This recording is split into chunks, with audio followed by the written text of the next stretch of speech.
Oke, kelihatan soalnya? Ada? Ya,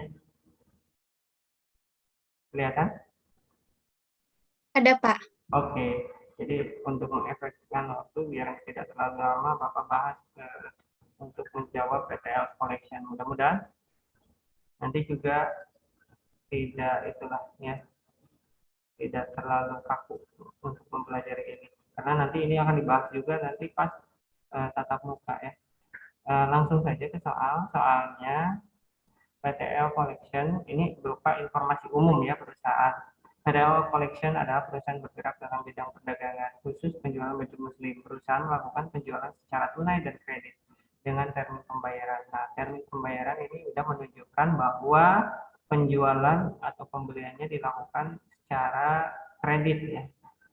Metode penyusutan untuk aset tetap menggunakan metode garis lurus, berarti tanpa pengurangan nilai residu ya.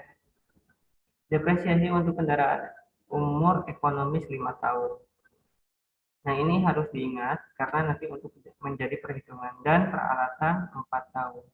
Jadi ini harus jadi note sekalian agar nanti perhitungan mudah. Berikut adalah neraca saldo per 31 Agustus 2020. Nah, ini neracanya.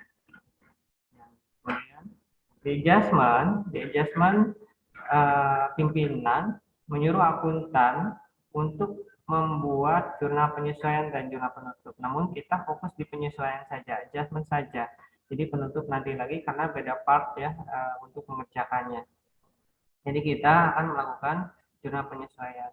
Anggap saja kalian adalah sebagai akuntan yang akan membuat jurnal penyesuaian atas petunjuk atau perintah dari pimpinan. Nah, apa saja yang harus kita kerjakan? Apa saja yang diperintahkan pimpinan? Ini ada 7 poin. Nah, dan di sini di bawahnya ada akun-akun yang harus digunakan. Makanya selalu Bapak sampaikan bahwa untuk mengerjakan siklus atau adjustment, selalu Bapak buat standarisasi. Jadi kalian jangan tembak-tembak akun, saya sukanya pakai istilah nih, saya sukanya pakai Indonesia nih. Nah, nggak bisa begitu. Tapi apa yang distandarisasi oleh pimpinan, apakah akun yang digunakan merupakan akun istilah asing atau akun istilah Indonesia. Nah, sementara ini untuk soal yang Bapak sampaikan untuk PTL collection, kita gunakan istilah Indonesia ya.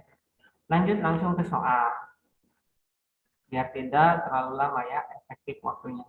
Aset tetap bulan Agustus belum disusutkan. Nah, di sini pertanyaannya, berapa jumlah penyusutannya dan bagaimana cara menghitungnya ya? Karena di sini hanya diketahui aset bulan Agustus 2020 belum disusutkan. Nah, kita langsung ke informasi umum tadi. Di sini sih diringkas ya. Kalau misalnya di uji siklus yang sebenarnya, ini beda-beda partnya. Ada part untuk aset, ada untuk kas, dan di utang itu beda part ya. Nah, di sini karena kita hubungannya dengan aset, maka kita cari keterangan yang hubungannya dengan penyusutan. Kendaraan 5 tahun, kemudian peralatan 4 tahun. Berapa satu bulannya? Karena kita kan butuhnya hanya Agustus 2020. Tadi juga di keterangan dimintanya untuk penyusutan Agustus 2020. Artinya itu hanya 1 bulan. Kita langsung ke aset tetap, cari aset tetap di sebelah sini. Yang ada adalah aset tetap kendaraan dan aset tetap peralatan ya. Aset tetap kendaraan 295 juta. Maka kita coba hitung di sini.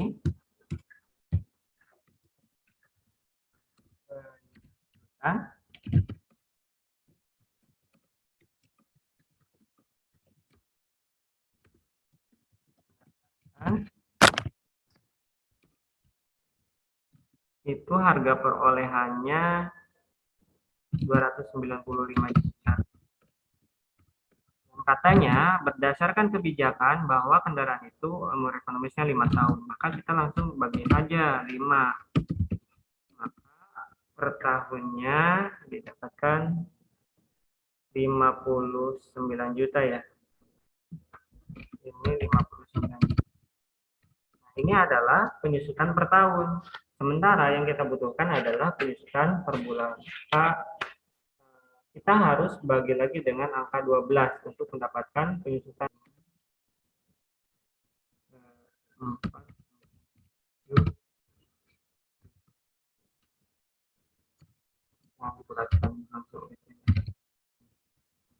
Nah, penyusutan 1 bulan aset tetap ternyata 4917667. Ini berdasarkan perhitungan, kita mencari dulu penyusutan 1 tahun.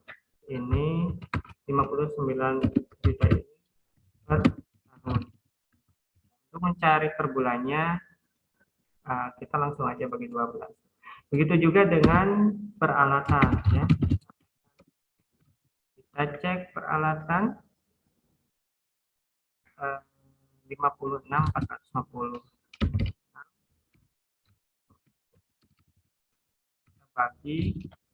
Dibagi karena peralatan itu umur ekonomisnya 4 tahun, maka kita bagi dengan 4.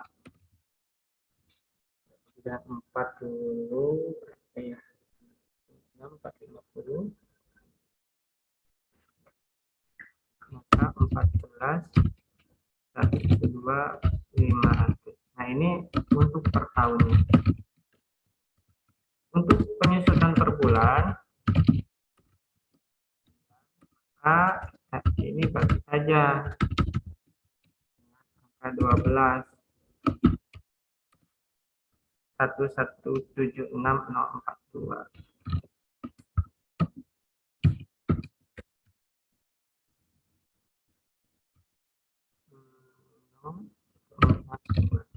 Nah, ini adalah penyusutan 1 bulan atau penyusutan hanya bulan Agustus yang aset tetap peralatan, ya. Jadi ketemulah sesuai dengan petunjuk soal, kita mencari penyusutan bulan Agustus, ya.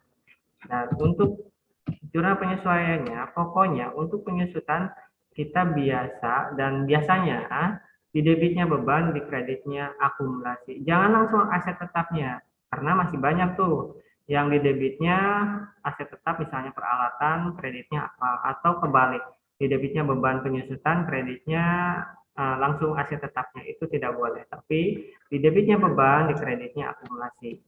Oke, untuk jawaban 31 bulan 8 tahun 2020 adalah kita gabung saja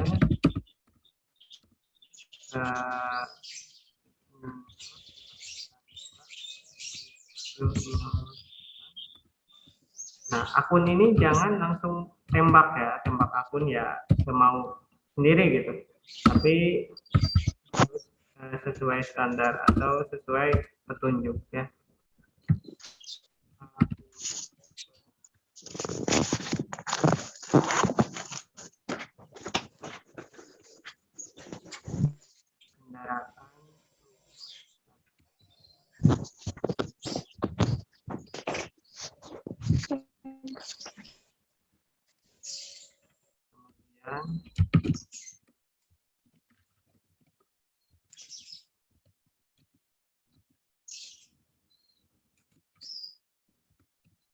Nah, jadi untuk jawaban nomor 1, adjustment nomor 1 adalah beban penyusutan sebelah debit 092.709, akumulasi penyusutan kendaraan 4917667, dan kreditnya akumulasi penyusutan peralatan 1176042. Kenapa ini digabung? Karena akun yang disediakan di soalnya hanya 1, beban penyusutan saja ini, ya. Jadi tidak dipisah beban penyusutan kendaraan, beban penyusutan peralatan, maka kita gabung aja, itu boleh, ya. Jadi langsung. Ini jurnal penyesuaiannya. Ini nomor 1, ya. Dirasa cukup atau ada pertanyaan? Intinya sih, intinya kita tidak instan, tidak langsung ada angka. Kita cari metodenya apa, kita cari angka harga perolehannya berapa, barulah kita ketahui nanti berapa angkanya, gitu ya. Ada pertanyaan barangkali? Ada yang ditanyakan? Bapak maaf, yang akumulasi penyusutan kendaraan Ya, 4.917 atau 916? oh iya maaf ya, typo ya. Betul. Terima kasih Salma. 4.916.667 ya. Jadi nanti nggak sama ke sini ya kalau sama. Oke, ada pertanyaan lain? Sebelum dilanjut, begitulah cara menghitungnya ya. Kita pertama menghitung untuk penyusutan kendaraan, kedua kita menghitung untuk penyusutan peralatan. Selanjutnya kita buatlah jurnal penyesuaian. Selanjutnya kita ke soal nomor 2. Sewa kantor di muka tersisa 12 bulan lagi. Agustus 2020 belum dibebankan. Nah, kita fokus ke akun sewa bayar di muka atau sewa kantor di muka tersisa 12. Kita fokus ke akun. Kalau akun ini berarti bukan beban, karena beban adalah yang ditanyakan. Nah, kita cari sewa kantor dibayar di muka atau sewa dibayar di muka. Kemudian bahwa itu angka itu adalah 12 bulan. Kita tidak sini. Tidak ya, karena ini ditanyakan. Nah, ini yang menjadi informasi. Nah, sewa dibayar di muka ini adalah 21 juta dan ini merupakan angka untuk 12 bulan. Maka karena kita butuh pembebanan hanya bulan, kita langsung aja bagi 12 karena ini kebetulan pas 21 juta itu untuk 12. Untuk mencari satu bulan, hanya bulan Agustus, maka kita langsung bagi 12 ya.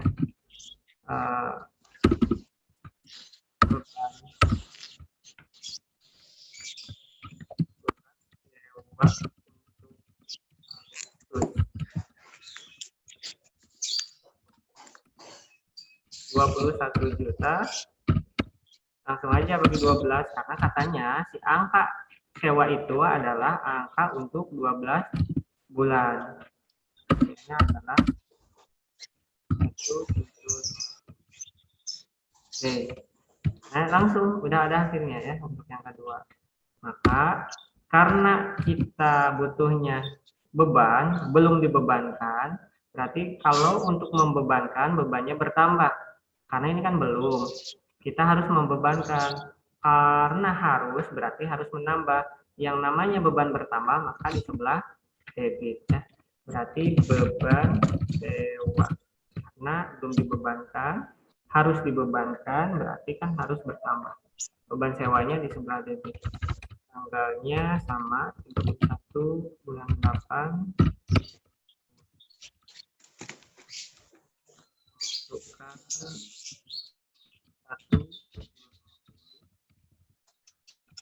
Kalau ada keliru tolong koreksi ya. Kemudian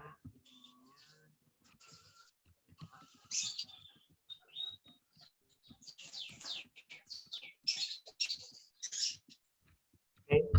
Untuk yang kedua selesai ya. Kenapa beban di debit sewa hartanya sebelah kredit karena belum dibebankan.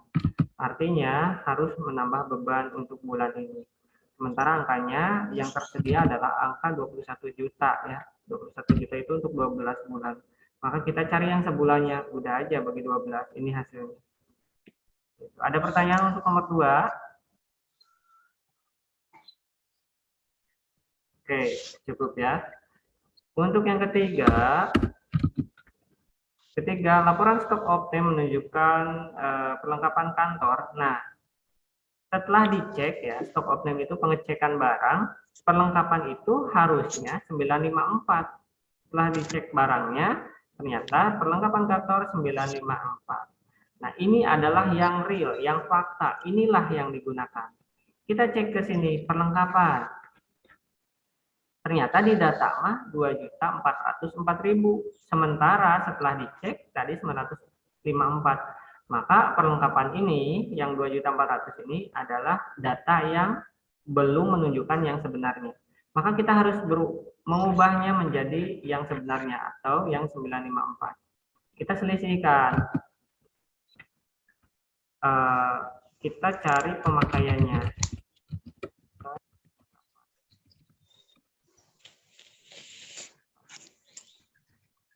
Kita cari pemakaiannya.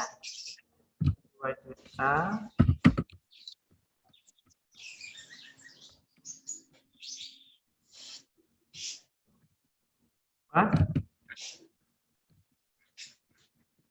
dikurangi 954. Pemakaian perlengkapan adalah 1,4. Karena dipakai, maka inilah yang menjadi beban. Karena pemakaian diketahui yang dipakai, maka inilah yang menjadi beban. Berarti bebannya bertambah ya.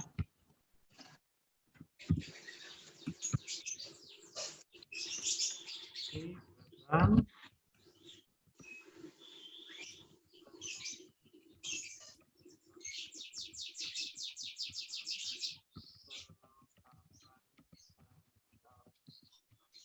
angkanya 450. Nanti di ending di neraca lajur akan menunjukkan neraca saldo 2.404.000 dan di adjustment akan menunjukkan di sebelah kredit perlengkapan debit ya. Perlengkapan kantor di adjustment akan berposisi di sebelah kredit seperti ini. Maka hasilnya akan muncul di neraca akhir itu 954.000. Berarti sudah sesuai dengan adjustment ini ya. Karena target kita kan angka akhir, angka real, angka fakta yaitu 954.000. Ini di debit, nantinya di neraca lajur, ini di sebelah kredit, di neraca lajur di kolom penyesuaian maka hasilnya akan 954 ini, maka udah sesuai. Ini cara perhitungan pemakaian perlengkapan. Sudah sama ada di modul ya. Selanjutnya nomor 4. Karena pencatatan PPN masukan dan PPN keluaran sudah sesuai dengan faktur pajak sesuai ya, maka kedua akun tersebut ditutup. Ini kata kuncinya. Yang namanya ditutup itu berarti tidak boleh muncul kembali, harus hilang ya. Kalau ditutup itu harus hilang. Dan saldonya dipindahkan ke utang atau piutang PPN. Berarti kalau ditutup kita hilangkan apa yang dihilangkan, apa yang ditutup, yaitu PPN masukan dan PPN keluaran. Kita cari PPN masukan dan PPN keluarannya. Kita fokus ke sana. PPN masukan di sebelah debit 5.600 sekian, PPN keluaran sebelah kredit 9.900 sekian. Bagaimana cara menutupnya? Menutupnya kita selisihkan supaya tidak terlihat lagi, supaya habis. Maka yang tadinya ini PPN keluaran di sebelah kredit, kita pindahkan ke sebelah debit. Kita langsung buat jurnal penyesuaian. Menutupnya PPN keluaran. Kenapa di sebelah debit? Karena ditutup. Yang namanya tutup itu nggak boleh kelihatan lagi atau harus hilang ya. Kita selisihkan 9.934.900. Kita tutup juga atau selisihkan juga PPN keluaran. Berapa? Yaitu 5691.500. Tadinya di sebelah debit, maka harus pindah ke sebelah kredit. 5691.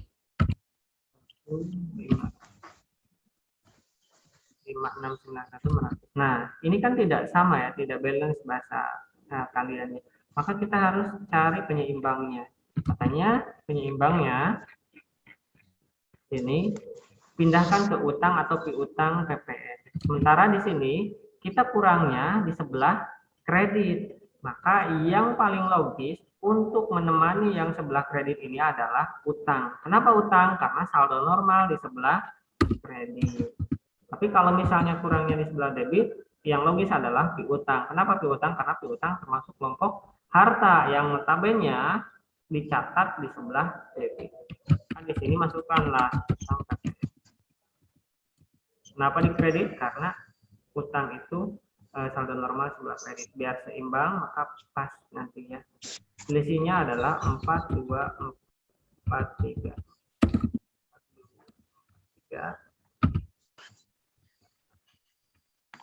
Kenapa kok tahu langsung boleh nembak kayak gini? Boleh. Kenapa boleh? karena di sininya juga saldonya pindahkan ke utang, jadi tidak ada ketentuan perhitungan lainnya gitu. Ya udah selisihkan aja.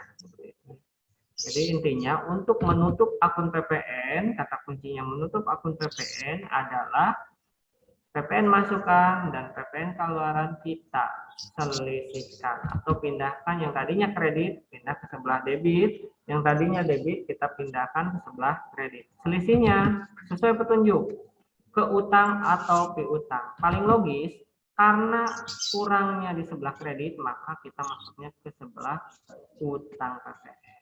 Itu untuk jawaban nomor 4 ya. Selesai, mudah sebenarnya. Yang penting kita tahu teorinya dulu, konsepnya bagaimana. Seperti itu ya. Nomor 5, menjual sebagian kendaraan milik perusahaan. Karena perusahaan kan punya kendaraannya 295 juta tadi ya. Jadi yang dijual hanyalah 6.500.000. Harga kendaraan yang dijual pembeli adalah 15 juta. Nah, si kendaraan ini harga perolehannya atau kendaraan di akun sebelah debitnya 15 juta. Kemudian telah disusutkan 8.200.000. Oke.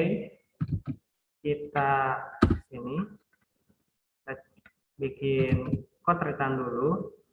Berarti kan kendaraan dijual milik perusahaan seharga 6.500.000. Nah, ini adalah uang yang diterima perusahaan. Kenapa uang yang diterima perusahaan? Karena dijual seharga sekian. Berarti kan uang diterima perusahaan 6.500.000 dari keluarnya satu aset tetap ya. Berarti otomatis ini langsung aja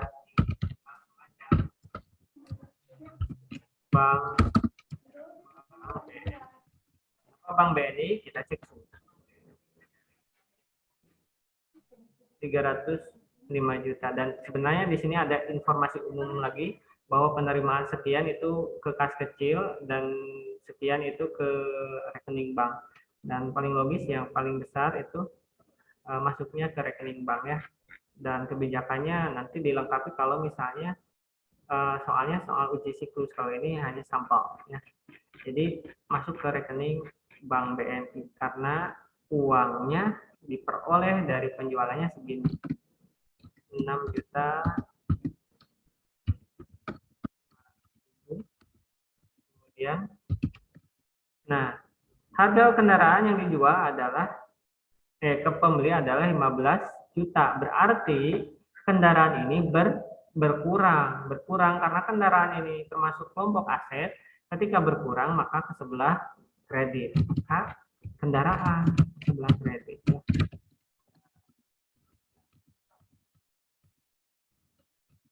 15. Jadi kan ini sebagai konsep ya, nanti untuk dikoreksi kita sisipkan saja. Kecuali kalau di buku, di catatan, kalian buatnya di catatan lain. Kemudian, dan telah disusutkan, nah disusutkan berarti akun yang digunakan adalah akumulasi penyusutan. Akumulasi penyusutan saldonya muncul di sebelah kredit. Ketika kendaraan ini dijual, maka tidak mungkin nanti berikutnya akan ada penyusutan kembali. Maka penyusutan untuk kendaraan ini, kendaraan yang dijual ini harus ditutup ya, harus ditutup karena untuk bulan berikutnya, periode berikutnya, si kendaraan yang sudah dijual tidak akan lagi mengalami penyusutan di perusahaan kita. Kalau di orang lain pasti ada, tapi kita kan gunakan perusahaan kita. Maka harus ditutup karena tidak akan ada lagi penyusutan untuk barang yang sudah dijual. Yang namanya ditutup, konsepnya sama dengan nomor 4, yaitu kita pindahkan ke sebelah debit. Ini ya, akun karena tidak akan muncul lagi nanti penyusutan di bulan berikutnya. Kenapa tidak muncul lagi? Karena sudah dijual 8.200.000.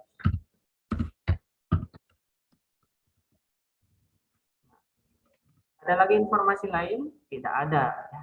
Tapi kita harus tahu apakah menjual kendaraan atau aset kita itu laba atau rugi. Kita lihat, kita tetap pakai konsepnya persamaan dasar akuntansi atau PDA. Ya, ini kalau dijumlahkan sebelah debit, maka jumlahnya 14.700.000. Sebelah kredit maka jumlahnya 15 juta, maka ada selisih 300.000. Selisihnya kurang di sebelah debit. Kita mainan cocokologi seperti ini tadi. Kalau di sebelah kredit maka utang, karena saldo normalnya utang di sebelah kredit, seperti itu ya. Nah, kita mainan cocokologi di sini. Untuk kekurangan ternyata kurangnya di sebelah debit. Oke, terlalu space-nya. Nah, debitnya apa gitu kan? Beri tanda tanya dulu. Nah, otomatis akan pas ya. 15 juta debit, 15 juta kredit. Yang paling logis adalah ketika debit harus bertambah, pertanyaannya kira-kira pendapatan atau beban. Itu aja ya. Untuk pembahasan atau penjelasan lebih lanjut nanti di tatap muka harus dijelaskan. Tapi karena dibatasi waktu di online daring Zoom ini hanya jelaskan secara rangkum saja ya, resume saja singkat. Nah, yang paling cocok adalah apakah di sebelah debit ini yang harus ditambah ini adalah kelompok pendapatan atau beban. Yang paling logis adalah beban. Kenapa beban? Karena beban bertambah di sebelah debit. Sementara pendapatan harus bertambah di sebelah kredit. Yang hubungannya dengan beban, yang paling dekat dengan beban itu adalah rugi. Ya. Yang hubungannya dengan pendapatan, yang dekat dengan pendapatan adalah laba. Maka karena ini yang dibutuhkan adalah sebelah debit, maka pendekatannya adalah pasti beban. Karena beban otomatis akan muncul rugi. Kenapa saya menyimpulkan langsung rugi penjualan aset tetap? Akunnya sementara di neraca tidak ada. Jawabannya adalah karena di sini sudah disediakan sesuai standarisasinya. Buat akun laba atau rugi penjualan aset tetap ya. Sementara yang kita butuhkan adalah sebelah debit, jadi yang muncul adalah rugi penjualan aset tetap seperti itu. Selanjutnya, ada pertanyaan tidak untuk penjualan aset tetap nih? Saya sendiri cukup, Pak. Oke, mewakili semuanya ya. Karena Zoom ini direkam, nanti mudah-mudahan bisa mereview kembali, jadi bisa dicek kembali rekamannya, seperti itu ya. Mudah-mudahan bisa jadi referensi nanti. Kalau ada yang keliru, boleh dikoreksi ya, nanti Bapak koreksi, betul kan? Itu untuk adjustment nomor 5 terkait dengan penjualan aset tetap. Intinya ada satu akun yang muncul, yaitu rugi atau laba. Itu akibat dari selisih. Sama dengan PPN tadi. Selanjutnya, taksiran piutang dagang tak tertagih 1%. Ini juga sering keliru nih. Ya, dari saldo piutang. Sesuai dengan buku modul yang saya sampaikan di sana, bahwa perhitungan piutang tak tertagih itu intinya sebenarnya jika misalnya ada agen, ada customer yang memang tidak bisa bayar lagi, maka kita hapuskan. Gitu. Maka kita bebankan, menjadi beban kita, beban kerugian piutang tak tertagih. Dan perhitungannya bisa dengan dua metode. Satu dengan perhitungan kali piutang, kedua bisa perhitungan kali penjualan ya. Sementara di sini mintanya kali piutang 1% untuk bulan Agustus ya. Kita cek ke sini piutang. Nah, ini ya.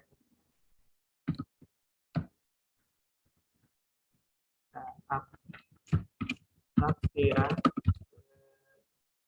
kerugian menurut AJP ya 1% kali piutang ya. Piutangnya 90.547.500. 90.547.500. Jadi hasilnya 905.475. Nah, taksiran kerugian piutang atau allowance for doubtful debt adalah 905.475. Ini berdasarkan perhitungan piutang kali 1% karena adjustment mintanya 1% ya. Ternyata 905. Kita cek ke neraca. Di neraca, di data ternyata allowance atau cadangan itu 938. Ini tidak sesuai, maka harus disesuaikan. Tapi jika misalnya ini sudah sama perhitungannya dengan di neraca, maka tidak boleh disesuaikan. Karena berbeda, angkanya 938 dengan 905, maka kita harus sesuaikan. Kerugian piutang, cadangan kerugian piutang NS adalah 938. Nah, kita kurangkan saja. Cara Bapak sih tips mudahnya gini ya. Kita kurangkan. Maka minus ya. Minus 33.275. Apa minus ya? Yang kecil dikurang yang besar kan minus. Minus. Saya kasih kurung ya. Minus 33.275. Nah, tips mudah, tips cepat. 1. Hitung taksiran menurut AJP. Tips mudah nih. Karena ini berlaku untuk berikutnya juga. Kedua, kita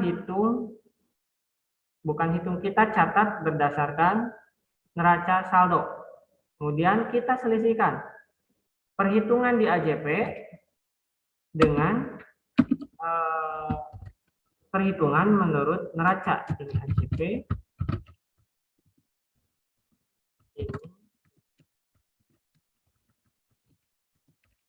Nah, simpulannya, tips cepatnya, jika ininya minus atau dalam kurung seperti ini, maka di sebelah debit adalah akun harta atau cadangan kerugian piutang atau allowance.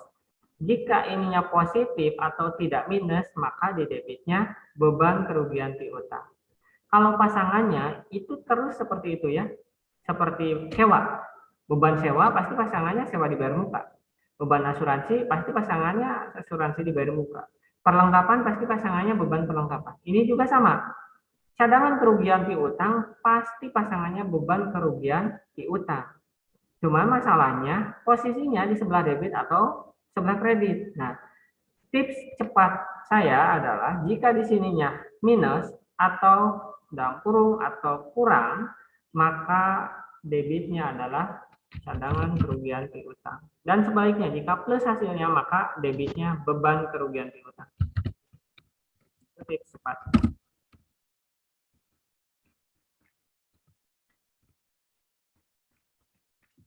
Cadangan.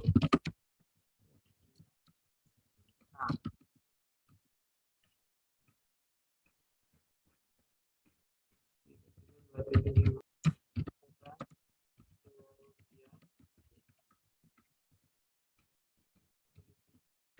Nah, ini tips cepatnya. Jika ininya minus, maka cadanganlah yang sebelah debit. Jika ininya plus, maka bebanlah yang sebelah debit. Itu ya. Nanti kita analoginya akan masuk ke neraca lajur. Neraca lajur akan menempatkan neraca di neraca saldo cadangan itu 938. Kemudian nanti di neraca lajur di kolom adjustment akan menempatkan cadangan sebelah debit seperti ini ya. Kemudian hasil akhirnya pasti kayak. Ada pertanyaan untuk ini? Cukup ya. Selanjutnya untuk adjustment terakhir ya, mudah ya. Ternyata cepat cara menghitungnya. Yang penting kita tahu konsep, paham konsep, dan yang tidak boleh lupa adalah untuk seorang akuntan. Akunting adalah saldo normal. Gaji bulan Agustus yang akan dibayar bulan September, ini akan dibayar bulan September 2020. beban gaji umumnya 10 juta, beban gaji penjualannya 4.500.000, kemudian PPh-nya 726 ya. Pokoknya setiap ada beban yang masih harus dibayar itu mutlak di debitnya beban, di kreditnya utang. Mutlak ya. Setiap ada beban yang masih harus dibayar, mutlak debitnya beban, beban yang bersangkutan, hubungannya ini dengan gaji, berarti beban gaji di sebelah debit, kreditnya utang, hubungannya dengan gaji dan pajak. Itu mutlak ya. Jadi kita nggak usah cari-cari pikir logis, perhitungan, dan lain-lainnya. Udah aja masukkan ya. Langsung kita ke sini. 31 bulan 8. Nah, ini sudah diakui sebagai beban di bulan Agustus, maka beban di Agustus itu bertambah.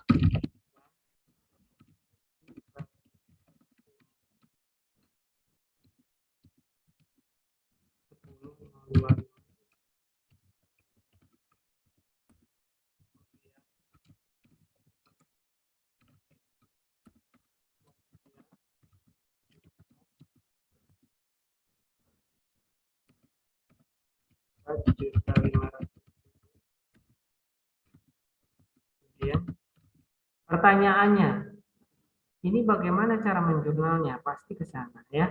Pertanyaannya adalah, apakah pajak yang dipotong ini langsung dibayar ke bank atau tidak? Itu pertanyaannya. Dan tidak mungkin ketika kita membebankan gaji, nih gaji penjualan segini, gaji bagian umum segini, langsung orang yang ditugaskan itu ke kantor pos atau ke bank untuk membayar pajak. Tidak mungkin ya, karena masih di dalam draft atau pengakuan istilahnya, atau akrual. Nah, karena masih diakui sebagai pajak yang harus dibayar, karena ini belum dibayar, karena masih diakui dan akan dibayarnya bulan September, maka ini menjadi hutang. Kenapa jadi hutang? Kan dibayarnya nanti September 2020. Karena ini masih diakui, karena ini masih beban yang harus dibayar ya, harus dibayar, berarti belum dibayar. Berarti kan PPh 21-nya masih utang. Kita cari ke sini akunnya. Standarisasinya ada akun ini dibayar muka belum kan? Tidak ada ya. Tidak ada utang PPh 21. Nah, ada di sini nih. Utang PPh pasal 21. Ya. Kita masuk ke sebelah kredit karena diakui dan akan dibayarnya nanti bulan September, sementara ini masih Agustus, berarti masih utang. 726250.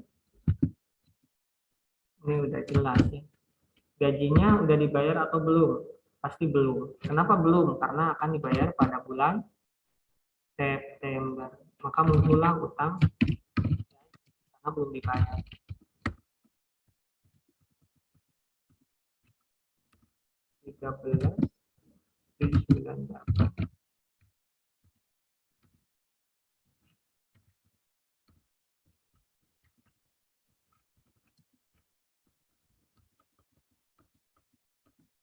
Nah, selesai ya untuk penyesuaian adjustment yang PTL collection.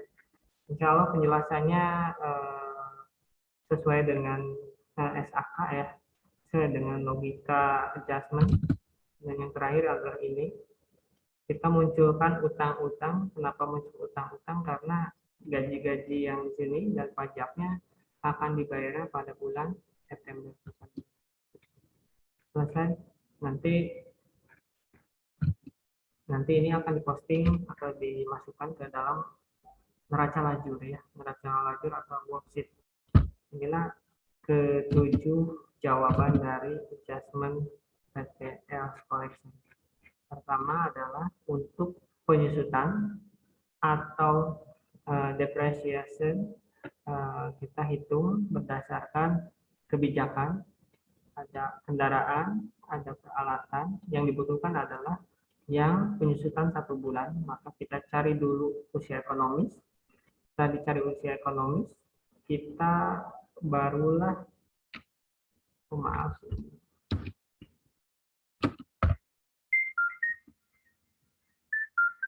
masih perhitungan ini. Kemudian kedua, kita sewa, perhitungan sewa kita tanyakan adjustment-nya, logikanya bagaimana, pimpinan pengennya bagaimana, ternyata sesuai data ini adalah untuk 12 bulan yang diberi mukanya, maka untuk dibebankan 1 bulan kita bagi 12. Kemudian yang pemakaian perlengkapan, kita hitung pemakaiannya berapa, maka muncullah beban untuk 1 bulan ini. Ini sesuai ada di modul ya. Kemudian untuk selanjutnya ada penyesuaian PPN ditutup karena sesuai dengan faktur pajak standar. Selisihnya maka masuk ke utang atau piutang. Yang paling logis ketika sebelah kredit kosong maka kita masuklah utang karena nanti dibayarnya pada bulan berikutnya. Kemudian untuk penjualan aset tetap kita menerima uang 6.500.000 atas penjualan kendaraan dengan harga perolehan 15 juta. Kendaraan otomatis berkurang di sebelah kredit karena kendaraannya dikeluarkan dan menerima uang 6.500.000 itu berupa uang kas di bank. Kemudian tidak mungkin nanti kendaraan yang dijual muncul lagi akumulasinya, maka kita tutup. Cara menutup sesuai dengan konsep ini di sini sama ya. Jadi tidak dimunculkan lagi. Kemudian selisihnya adalah rugi karena lebih itunya di sebelah ya pendekatannya di beban. Selanjutnya taksiran kerugian piutang itu memang bisa perhitungan melalui akun piutang atau sales. Kita pendekatannya dengan piutang sesuai permintaan. Persennya ada 1% dari piutang, maka ini adjustment-nya dan di neraca saldo seperti ini. Tips cepatnya, saran saya adalah AJP berdasarkan AJP dikurangi berdasarkan neraca saldo. Jika ininya minus atau dalam kurung, maka cadanganlah atau allowance yang sebelah debit. Jika ininya plus atau tidak dalam kurung, maka bebanlah di sebelah debit. Tinggal dikembalikannya. Selanjutnya adalah untuk perhitungan atau beban yang masih harus dibayar untuk pengakuan itu. Nah, itulah yang materi yang ingin saya sampaikan untuk pertemuan kali ini. Cukup ya, cukup. Nanti resumenya saya upload via video. Mudah-mudahan bisa menjadi resume kalian. Cukup ya? Cukup, Pak. Iya, nanti untuk resumenya atau video yang sudah direkamnya di Zoom ini nanti di-share ya. Mudah-mudahan bisa membantu mengingat kembali, meremind kembali.